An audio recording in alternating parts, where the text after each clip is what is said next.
মোশারেফ ভাই আরো একটা বলেন যে এই হুজুররা আমরা ইসলামী দল যারা করি যে তারা ভোটের নামে বেহেশতের টিকিট দেয়, ভোট দিলে নাকি বেহেশতে যাবে।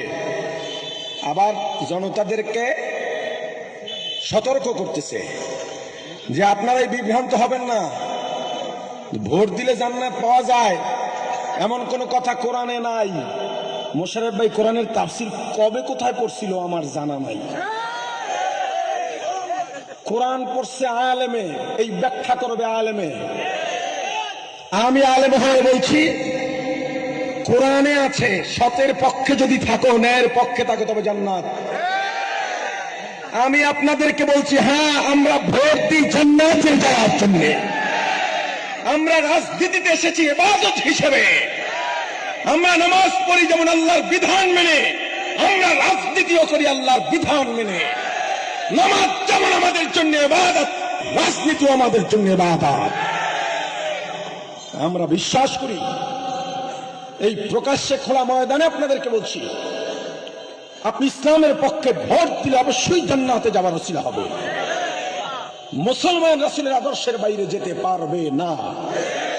যারা রাসূলের আদর্শের পক্ষে না গিয়ে মুজিব আর জিয়ার স্লোগান দিয়ে আজকে রাসূলের আদর্শ ধারণকারীদের বিরুদ্ধে বলছেন, কিয়ামতের ময়দানে আপনি রাসূলের সামনে দাঁড়াবার কোনো অধিকার রাখেন না। একটা ভোট একজন মানুষকে জান্নাতে নিতে পারে, অবশ্যই পারে। আবার একটা ভোট একজন মানুষকে জাহান্নামেও নিয়ে যেতে পারে। আমি প্রায় সময় বলি, বহু বছর আগের থেকে বলতে বলতে আসছি, আপনি কুয়াকাটার বড় একজন হাজী সাহেব, বিশাল পাগড়ি আপনার মাথায়, কিয়ামতের ময়দানে আল্লাহ ডাকবেন, 10 জন ব্যক্তিকে বিনা হিসাবে জান্নাত দেওয়া হবে। এর মধ্যে একজন হাজী সাহেবকে ডাকবেন, হাজী আসো, তোমার ফয়সালা জাহান্নাম। হাজী তো অবাক, ব্যাপার কি? আল্লাহ কি গুনাহ করলাম? এদিকে তাকা, ওই দেখ চান্দাবাজির গুনার পাহাড়, ওদিকে দেখ ওই যে সব ডাকাতি যে করছো, ডাকাতির গুনাহ, এদিকে দেখ চুরির গুনাহ, এদিকে দেখ লুটতরাজের গুনাহ, গুনার কোনো শেষ নাই। হাজী আরো অবাক, আল্লাহ 5 ওয়াক্ত তো পড়ছি ওই, তাহাজ্জুদ বাদ দি নাই, ইশরাক আওয়াবিন চাষের নামাজও কাজা করি নাই, জিকির এর বাইরে থাকতাম না, ঘুমাইতাম জিকির করতে করতে, ঘুম থেকে জাগতাম জিকির করতে করতে, দরুদ শরীফ পড়তাম, মক্কা মদিনায় ইতিকাফ করতাম, দান সদকা দিয়া এলাকায় দানবীর সেজে গিয়েছি। আমার একটা কোরবানি ওয়াজিব, আমি সেখানে 10টা পশু কোরবানি দিয়েছি, কারণ এলাকার গরিবদের পাশে দাঁড়িয়েছি।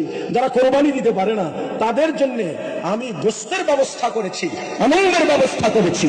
এত সমৃদ্ধশালী বংশ আমার, আমি সৈয়দ বংশ, আমি মোল্লা বংশ, আমি শরীফ বংশ। আমার অর্থের অভাব ছিল না, বংশে কোনো চুরি নাই, বংশে কোনো ডাকাতি নাই, দুর্নীতি তো দূরের কথা, চাঁদাবাজি দূরের কথা। এই গুনাহ এলো থেকে আল্লাহ বলবেন, নির্বাচনে ভোট দিছিলা কারে? তুমি ভোট দিছো, তুমি ভোট না দিলে তোমার ওই প্রার্থী পাশ করতো না, তোমার ভোট দিয়া তারে পাশ করাইছো, যার কারণে সে পাশ হওয়ার পরে চুরি করেছে, ডাকাতি করেছে, চাঁদাবাজি করেছে, দুর্নীতি করেছে, সব গুনাহ তোমার আমলনামায় গেছে। চাঁদার ভাগ পাইছো? কয় আল্লাহ না। চুরির ভাগ পাইছো? পাই নাই। ডাকাতির ভাগ পাইছো? পাই নাই। এগুলোর ভাগ পাও নাই ঠিক, তবে গুনার ভাগ ঠিকই পাইয়া গেছে। আবার একজন ব্যক্তি ভোট কেন্দ্রে ঢুকে সেখানে কেউ নাই, গোপন কক্ষ, আল্লাহ আমি জানি আপনার পক্ষে আমাকে থাকতে হবে, আমার প্রার্থী বিজয় লাভ করবে কি করবে না আমি জানি না, আপনি দেখেন আমি কার পক্ষে আছি। ইসলাম বিজয়ের জন্য, ইনসাফ প্রতিষ্ঠার জন্য, গরিবের হক বুঝিয়ে দেওয়ার জন্য আমার সামর্থ্য আছে ভোট দেওয়া। আমার ভোট আমি ইসলামের পক্ষে দিলাম। কিয়ামতের ময়দানে এই ভোট হতে পারে আপনার নাজাতের উসিলা।